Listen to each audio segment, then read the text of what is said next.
Welcome! It has long been my wish to record a conversation with my teacher. Well, it's almost 20 years since I met this guy. Those days, Paweł Armada taught courses at the Jagiellonian University in Krakow. Over the next years, I became an entrepreneur, and Paweł chose to be kind of independent scholar. He wrote a couple of books, by the way. He was versed in the history of political theory and then started asking big questions about civilization or humanism. He is a person who has much to say about science, progress, what he calls a philosophic life, and so on. Nice to see you, Paweł. Nice to see you too, and thank you for having me on this channel. Actually, there are many topics I'd like to discuss with you. Many questions. But one question seems to be extremely relevant and urgent right now. This is the question of AI. Or, what I mean is not a technical question. We are not engineers, none of us.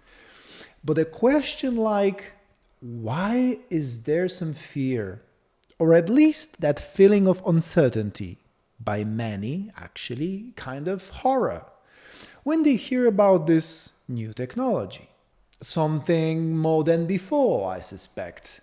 When they invented television, or internet, or telephones, or telegraphs, whatever, no one used to say that our humanity is over, the world came to an end, that we are finished. Maybe nuclear weapons can serve to compare? I don't know. Honestly, I felt embarrassed when hearing about the coming apocalypse. This is most discouraging, such an apocalyptic attitude. No one ever won who was sure that everything's lost. And I think you understand my point. You wrote about the humanists, Babbitt and more, who praised spiritual greatness and self-reliance, which is totally incompatible with self-indulgence, and so with resignation or depression. You have to work on yourself. You have to be self-skeptical. You have to exercise your ability of self-control. This is what you mean, don't you? But it means altogether that you cannot believe in apocalypse. A type of apocalypse, that is, in which humans are to be replaced or subjugated by their own inventions. When dignity of the mankind is finally denied, why is it worth living as a human being? It makes no sense to live in fear of the machines. But maybe those who express their anxiety are right to do so. Maybe it's time to fight for anything, for any remnants of our humanity. Fighting against machines or against those men who create and possess those machines. So, I have one simple question. Does the coming of AI mark the end of humanity? Yes. Yes. Yes, this is my answer. However, my argument is large and complicated, but to grasp the point in the easiest manner, just look at the title of today's conversation. We're asking, does the coming of AI mark the end of humanity? And you have this word mark, which is not the same as, for example, mean, and it certainly does not require thinking like that the coming of AI results in the end of humanity, which would mean humans' extinction or something like that. Well, it's possible. It's possible, like many other options. There are forces in nature that could also erase us from the Earth's surface, yeah? Gamma burst ray or just a humble asteroid. It's also possible with AI as it was possible. It still is possible with nuclear weapons that you just mentioned. So more like a sign of certain times. Yes, I would say it's a very strong indicator. This very word mark can be understood as to indicate something, yes? Not to cause something, not to be reason for something, but just to indicate something. And such an indicator can be rather weak or rather strong. And this, I think, is very strong. Very strong. Very strong. I think the coming of AI is, a very good testimony of the profundity, of the deepness of crisis that we are now as humanity. But it's not a material crisis, isn't it? It has many aspects, I think. Let me now, to begin with, I think you're right with when you see this wave of anxiety that I'd say it's all around. Yes, so many voices expressing their fears, their distress about what's happening, and they are so uncertain of it. They feel, I suppose so, they feel, it's completely out of their decision making, yes. It's something that they don't understand, and what's maybe the most important thing, they feel they have absolutely no influence on the course of things that they perceive, that they are told to happen, yes. Yes, this is a wave, a big wave with a very big intensity that we are witness to. And I would also say at the beginning that we can see the phenomenon. It probably can be explained in having our private fears dramatically, radically reinforced by the public fears. What I mean is that, okay, my private fears are always about my fate, my personal fate. Of course, it concerns also my a circle of my relatives, close friends, so on. So I'm afraid, I'm scared when thinking about. I'm afraid of some accident that can happen to me or my friend or something like that. I'm afraid of disease. I'm afraid of losing my job. Anything like this. Yes, these are my private fears. But there are also public fears. At least I am prone to call it, to give that name to this type of fears.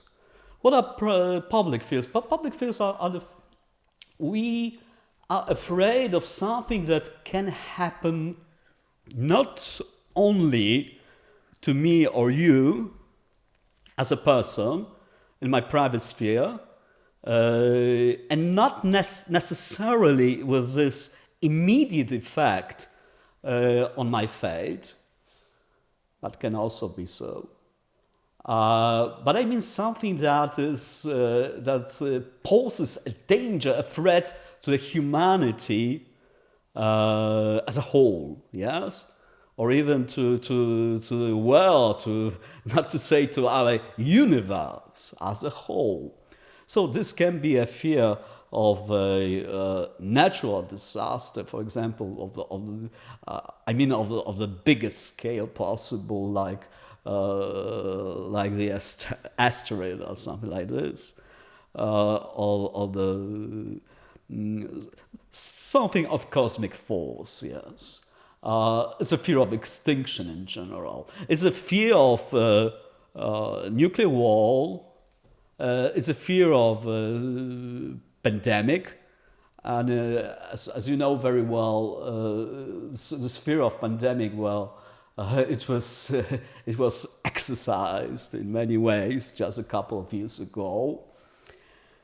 We were trained to live in a world full of panic, yes, and we were subject to social engineering just a couple of years ago, yes, because of our fear of disease, yes, that spread all over the world. So this is public fear, and in case of AI, you have this moment of radical reinforcement of our private fears. So these about myself, my family, my community, but always in a close touch, yes, with each other. They were reinforced by the general fear and anxiety about the fate of humanity. In the most distant horizon is the vision of humanity being replaced by something new. It's something that I'd say emerges, it stems from this artificial intelligence that we know right now, and becomes something that's called super intelligence, or even more vocably as it's not a curiosity, it's a singularity. Well, people are afraid that they will be replaced in the job they have. Yes, and this is most important friends. because yes, right. Because all this and it can be somehow surprising that all this kind of fear or anxiety, I would say it all points to the economic problem. What I mean, it's always a question of our being ineffective, inefficient, our being too slow, too weak in comparison to the new tools, or from a certain point of view, new forces in society that are represented by AI, or those who talk about AI. So it's always this fear of displacement, I mean. So losing my job, but it's also losing my social status. It's losing my feeling of certainty. It's losing my dignity. It's losing my place in this world. That belongs to me. That is mine. Yes, that is my private. But it's also you see this connection between my private fear. Everyone in this type of economy from many decades can be afraid of being unemployed, yes, of being got sacked, British say. So, being fired, as Americans say. So it's nothing new, of course. But here, you are told that this is something that most certainly will happen. You will be displaced. And it means that I am already out of place, in a way, yes? In this world, there is no place for me, because a new, there are some machines that they already exist, and it's just a matter of time, and not a very long time, that I get a message that I am no longer needful. No one needs my expertise, my talents, my engagement, anything like this. Because those machines are simply faster, stronger, more effective, more efficient. So we used to say that older people in society that progresses so fast have this problem, but they had this problem when they hit 60, 70, 80 years old. Now suddenly 20, 30, 40 years old people have the very same problem with the AI replacing them. Yeah, this is very interesting thing. Very interesting, because when you, for example, look at previous waves of innovation, like in the 1980s, when the personal computers just came up, of course the old people were afraid of them. They felt that they were unable to work with them. Maybe it was not a fear of being totally displaced, but it was also this fear of something new, something that we had been not taught to deal with. Yes, so it's something. Why is it coming at all? Yes. When I am so well accustomed to something different that existed before. And I was very good, for example, in some typing a text on the machine. Carpentry or... Yeah, something that... just working without any help. Copywriting or even painting. Such a great painter, and then AI comes and... Just using my hand, my fingers. So it's... From the point of view of old people in, let's say, 1980s, computers were dangerous as well as unnecessary for them. But from the perspective of young people, it was completely different, because they were mostly, if not exclusively, very enthusiastic about this new technology, because they were used to it. They got used to it as kids, yes, as children. They knew very well from the very beginning, from their point of view, how it worked. So when you were a boy, a teenager, or something like that, or a girl, you were able, and it was, I think, quite natural for you to be very enthusiastic about something that is coming. Yes, like here we have the coming of AI. So to draw such an analogy, you have the coming of personal computers, also of internet. I mean, this old version of internet that appeared in the 1990s and the early 2000s, yes.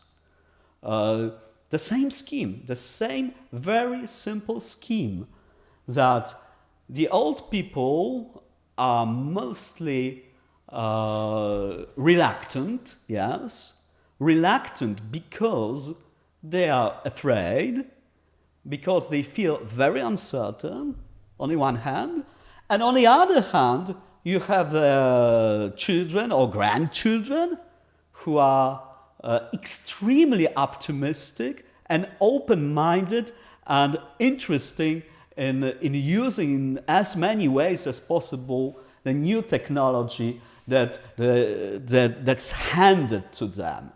To the parents or grandparents, it's like I don't want it. I don't want it. Just don't pass it to me.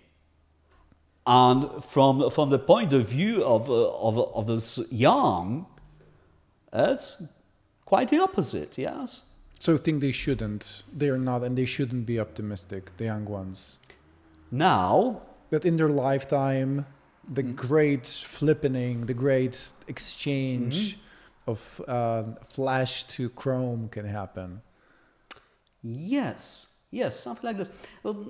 In the most simple way, if you go to school, I am a very old man, but if I were... You're 45, sorry. 45 still. If I go to school and, provided that I'm not, a very dull person, if I go to school these days, or even more, going to university to finish my education, I would be very distressed. I would think, actually, why is this education all about? Do I really need to pass any exams, anything that's... It's so often it's this type of story where, we are expected by our parents to become, for example, to become, medical doctors or lawyers or something like that. Why should I study to become a lawyer if there will be no lawyers? If I could not be as fast, as strong, as efficient, effective, as that tool called the AI. In the world, I know there is a tool that it's already being used, and it's most probable that it will be used only much and much more in the coming years, and something that's simply against me, because the more AI, the less possibility for me, for my intelligence to be used, for my... for me to have a role in society, yes, because our jobs, it's not only about money, but also about prestige. Actually, you see, it depends on the image of education, but it's another question. Only one thing.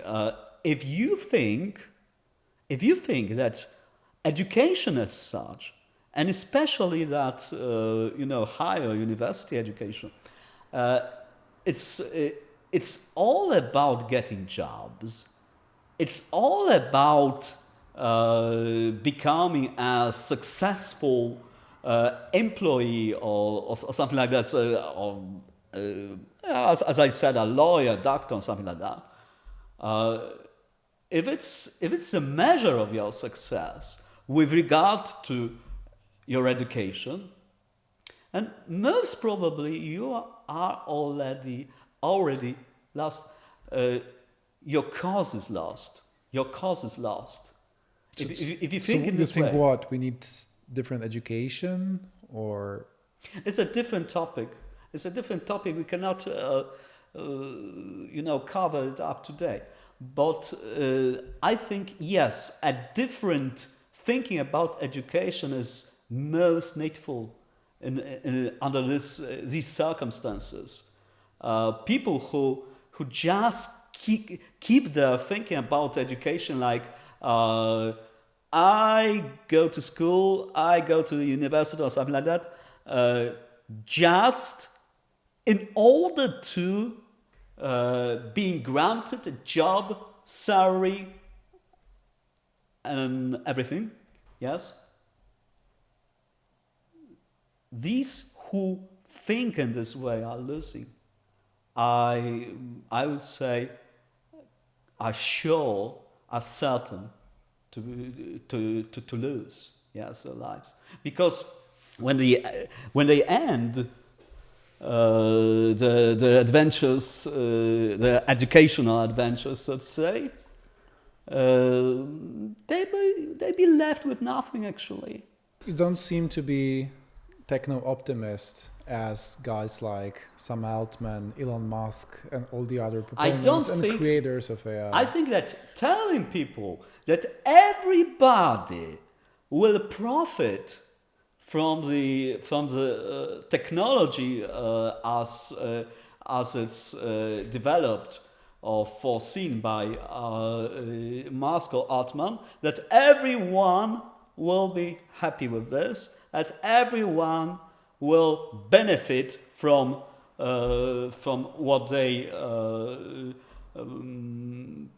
treat as their discoveries or their offer to humanity. Well, it's just it's gibberish, it's trash, or simply not true. Simply not true.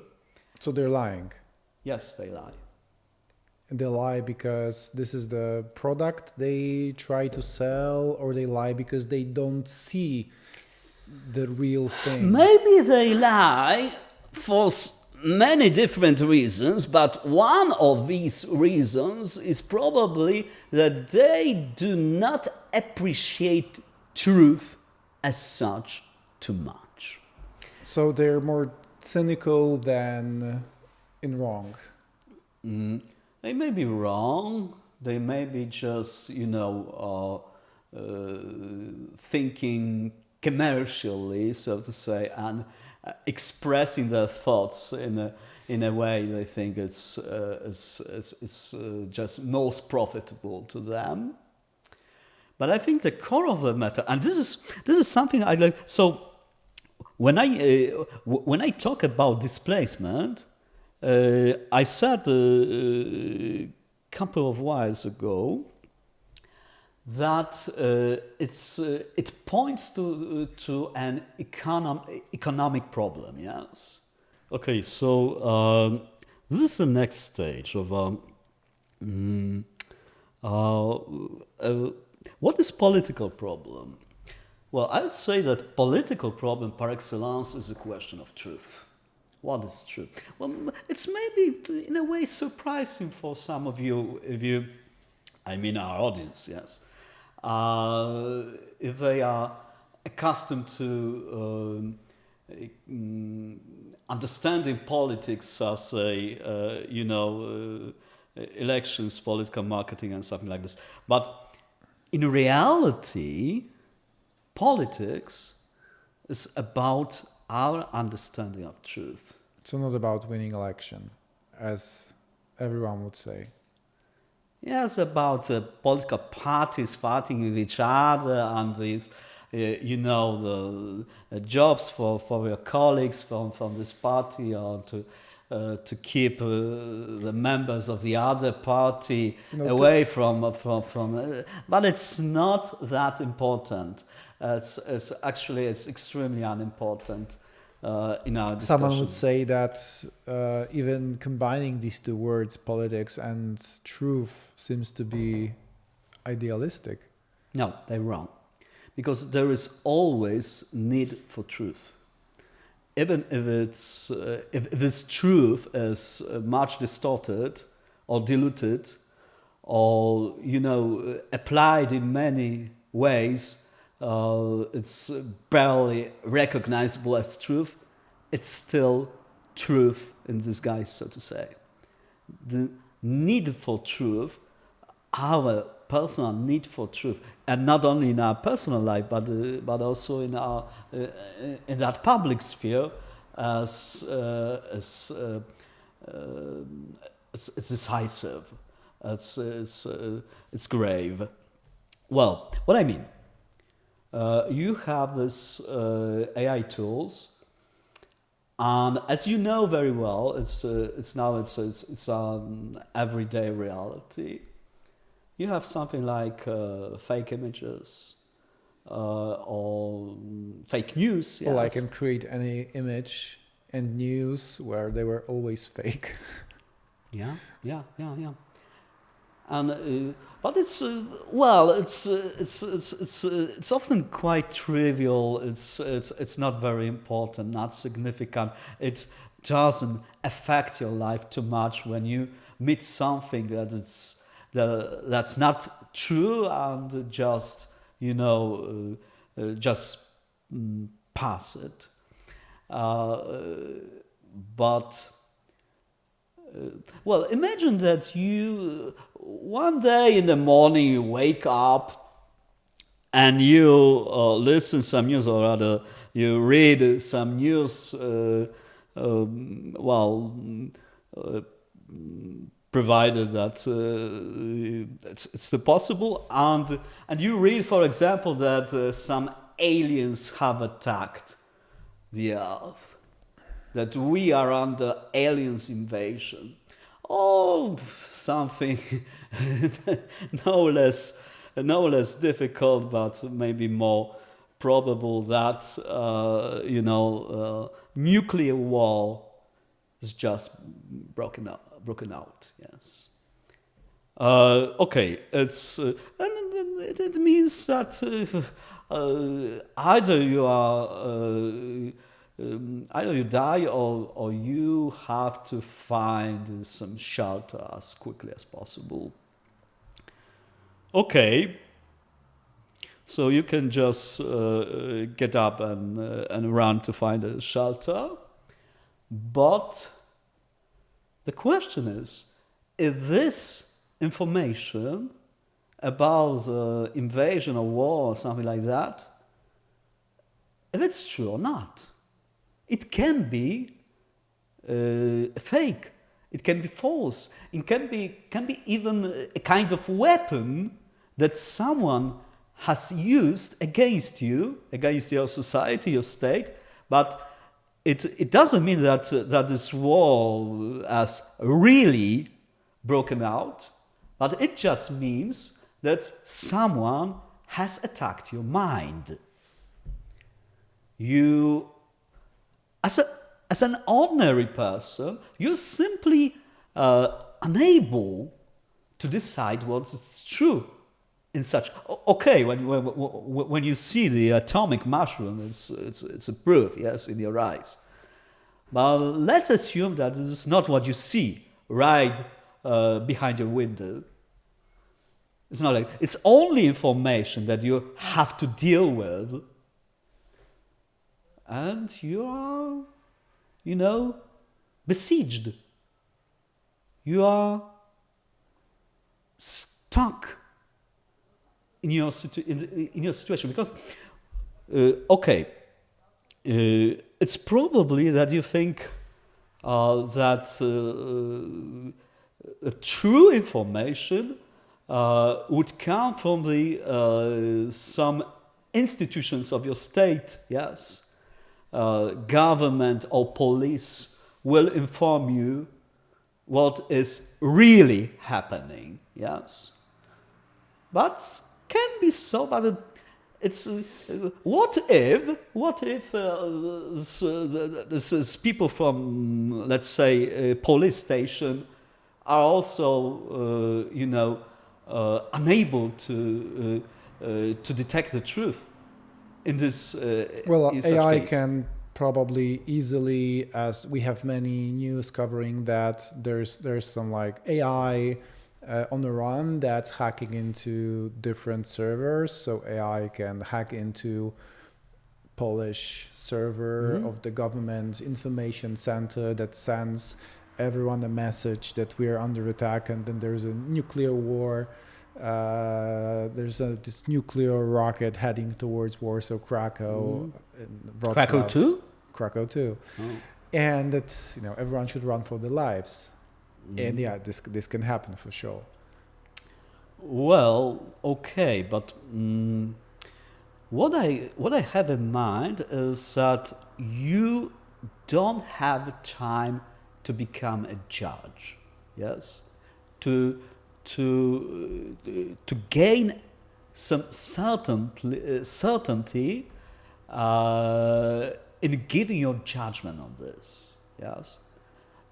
Your obviously best option would be just to be told what's true. So, in case of AI, you have someone who AI is a tool, yes.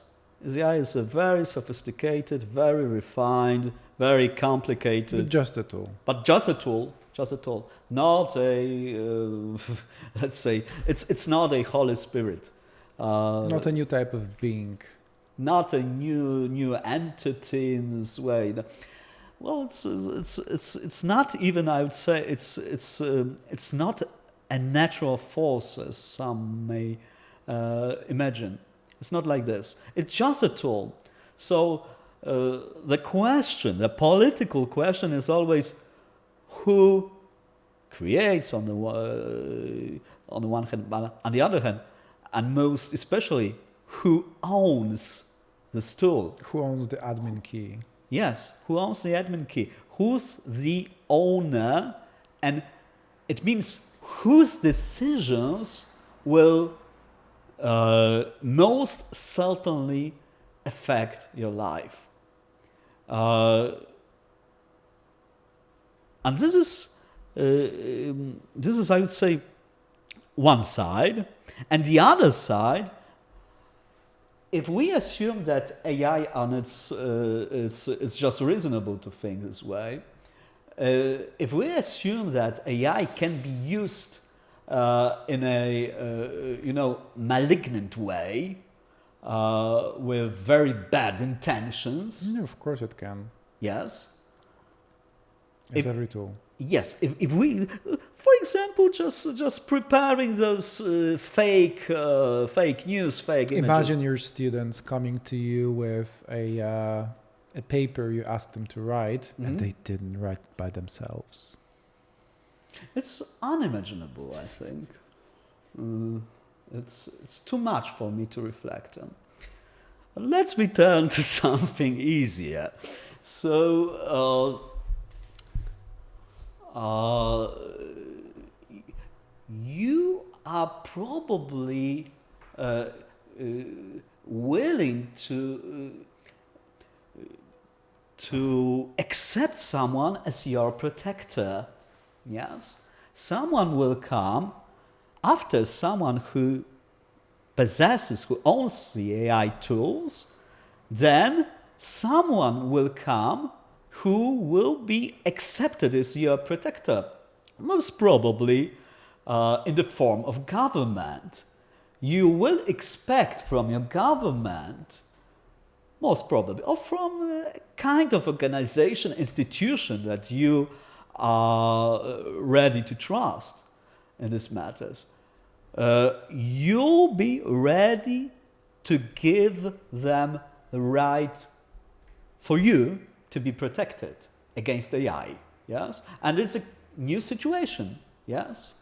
Because it's not only the general political influence of those who manages, of those who owns the AI tools, but it's also, on the other side, a sphere of protection that's still being enlarged and become, it just expands, yes? because the more you fear, the more uncertainty in your heart, the more doubts, the more suspicious thoughts in your head, there are more occasion for someone to present themselves as your protector against the new type of danger, the overwhelming danger, danger that just spreads all over the world. Wherever you look, you see the danger. You see that you see something that can be not true, that can be prepared for you in order to first to steal your attention, but of course to deceive you, to make you subject to someone's narrative. So it's not only about the AI, but also what other, this time people, bad people, can do to benefit from your fears? Yes, but in all the history of humankind, there were those who were, perpetrators against other people. There were always the guys who had bad intentions and who sought for any opportunity to bring their intentions into life. Yes, so there was always someone who wanted to, break you, kill you, let's say. And on the other hand, you always have someone who wants,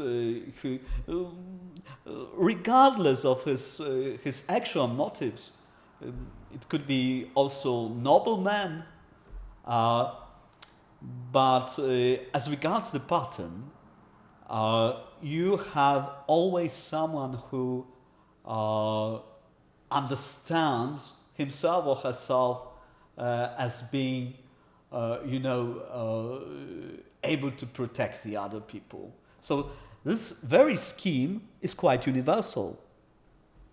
But if we take account of the strength of the AI tool, as it seems to be right now, this question is just becoming more urgent, and the consequences may be deeper. Your life is more and more in danger. Okay, let's sum up. I told you about the two problems. The first one was the economic problem. It is about displacement, about losing jobs and so forth, social status and so forth. And the most extreme version of this problem, it's about the humanity as a whole to be replaced by someone or something who is much more faster and stronger and more efficient or effective. This is the economic problem. Yes. Next to it, there is a political problem. They are connected with each other. Yes. So the political problem is about judgment. Political problem is about telling the truth from a lie. Yes. And this can also be described as a problem of those who manages the truth on the one hand, and on the other hand of those who protecting you against a lie. Yes? So we can say that you can always fall prey to these or those. You are in a kind of trap. And it seems to me quite reasonable that some people, well, notwithstanding the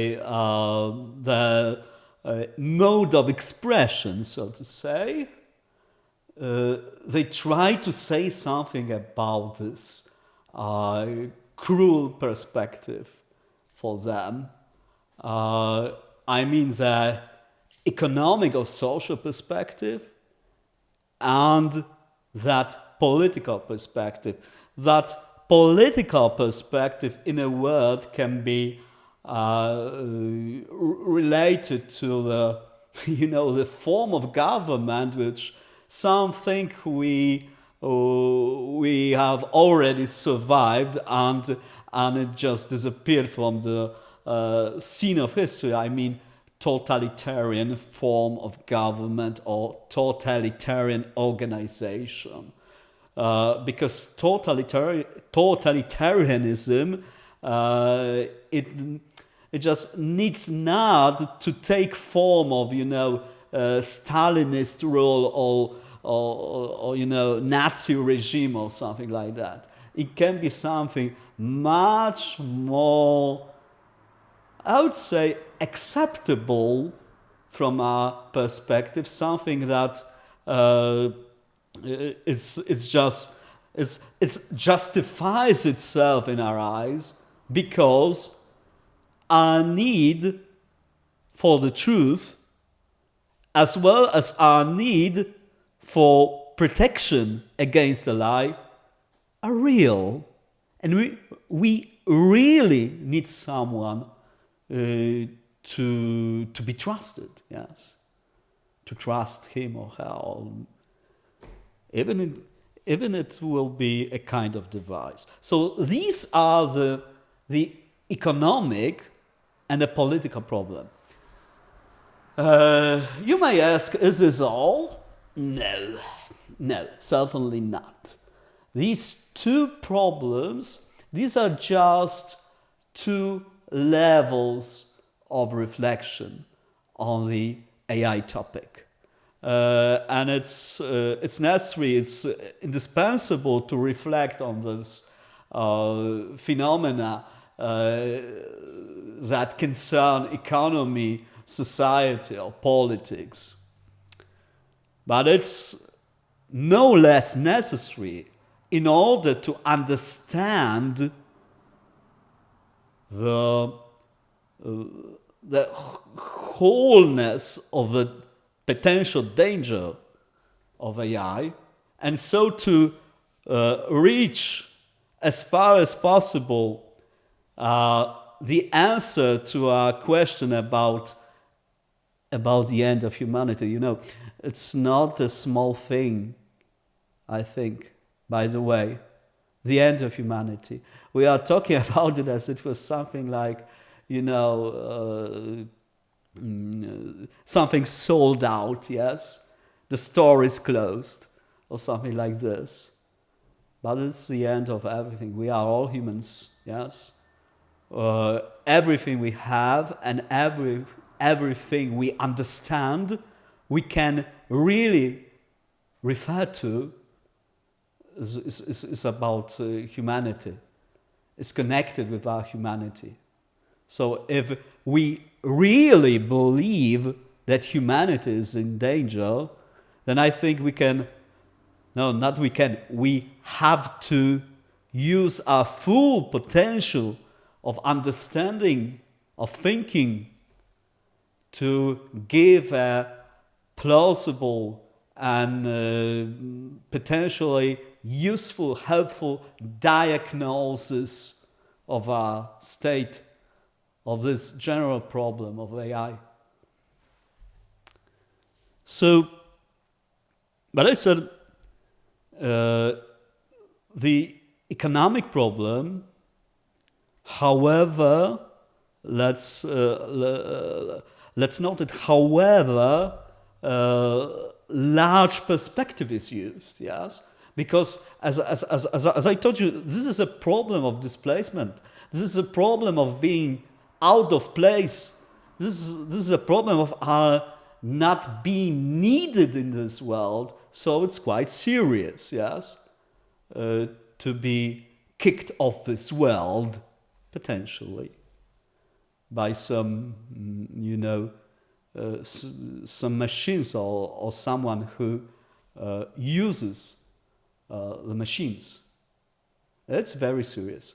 And also this political problem is, needless to say, is most serious because it points to a perspective of being totally controlled and totally in disposal of some force, to say it in a most general way, of some force that certainly does not serve our purpose.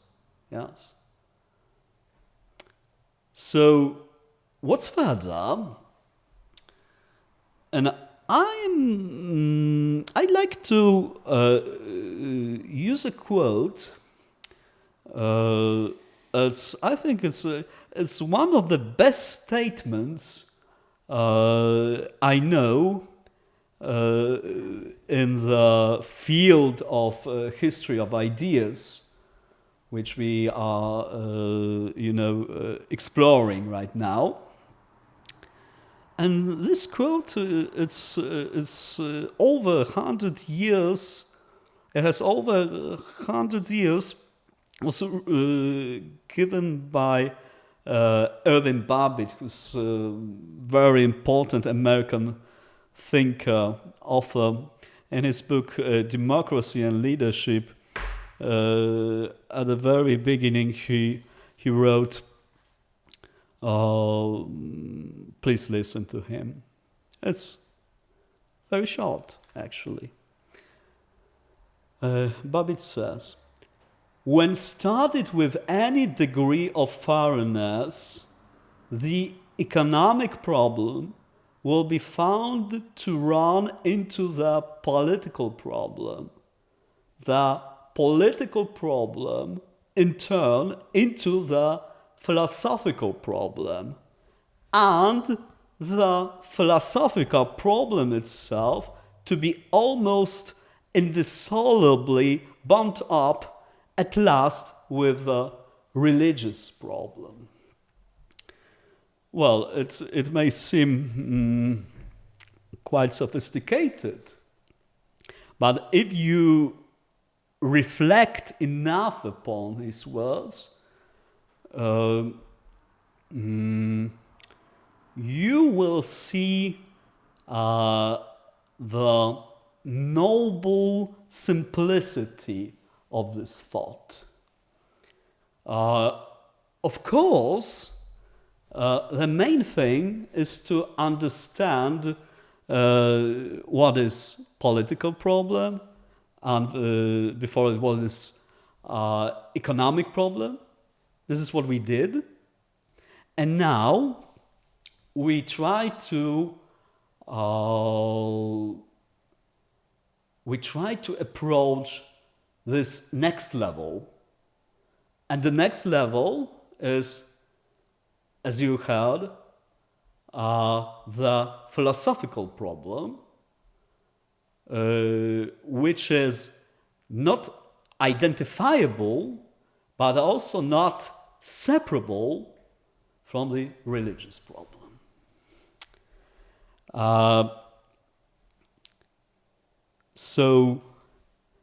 Well, I hasten to say that we are not able to reach the conclusion in this very conversation. It's too long away. But I can give you some hints about understanding this, I would say, the foundational level. I repeat, our advantage and probably the necessity we are facing right now is to reach to the foundational level. It's not a question of a day, yes? it's not a question of today. It's a question of, I would say, of a history as a whole, and most especially of the course of human history that was taken some centuries ago.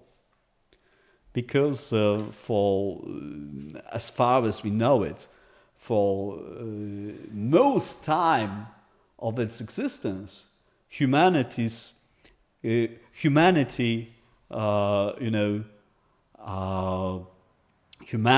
ways are much different than they are now.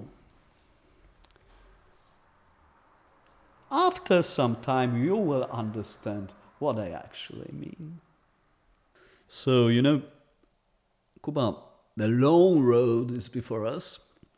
And the first step, when we take the next conversation, will be asking the two philosophical questions. And we'll try to engage into our discussion to men who are, I would say, the prophets of AI. I mean, Mr. Sam Altman and Mr. Elon Musk. There will be also our interlocutors next time. Of course, if it's allowed by you. Thank you. Thank you so much, Paweł. It was great pleasure of having you here for the first time. I hope it is not the only time. I don't only hope, I know that it's not the only time. I strongly believe that there's not enough platform given to people who have deep and fresh insights and have something interesting to say, are not part of any political or economical equation out there, but have something to say from their deepness of their thoughts, and you are definitely one of these person. So it's a great pleasure to have you here. This episode is the first one of many. Our plan is to have a conversation after a conversation after a conversation, as long as you guys will want to have us here live on this virtual scene. We will cover not only AI, because we will cover a variety of topics that refers to civilization, humanism, and what's waiting for us out there. So again, thank you so much, Paweł. Thank you very much. Pleasure. Thank you very much. And see you again. Thank you for your patience, of course. Thanks, guys.